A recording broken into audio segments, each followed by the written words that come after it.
ಹೆಸರು ಮೋನಿಶ್ ಶೆಟ್ಟಿ. ನನ್ನ ಹೆಸರು ಸೈದಿ ಫಾರಿಯಾ, 10ನೇ ತರಗತಿ GHS ಬೇಲಕುಪ್ಪೆಯ ವಿದ್ಯಾರ್ಥಿಗಳು.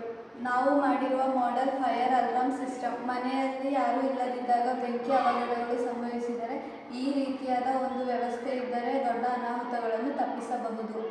ಈ ಫೈರ್ ಅಲಾರ್ಮ್ ಸಿಸ್ಟಮ್ ಮಾಡಲು ಬೇಕಾಗಿರುವ ಸಾಮಗ್ರಿಗಳೇನೆಂದರೆ IR sensor, jumper wire, buzzer ಮತ್ತು ಬ್ಯಾಟ್ರಿ.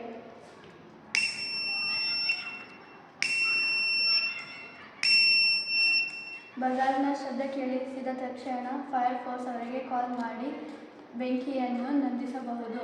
ಈ ರೀತಿಯಾದ ವ್ಯವಸ್ಥೆಗಳನ್ನು ಫಾರೆಸ್ಟ್ಗಳಲ್ಲಿ, ದೊಡ್ಡ ದೊಡ್ಡ ಅಪಾರ್ಟ್ಮೆಂಟ್ಗಳಲ್ಲಿ ಮತ್ತು ಆಫೀಸ್ಗಳಲ್ಲಿ ಬಳಸಬಹುದು.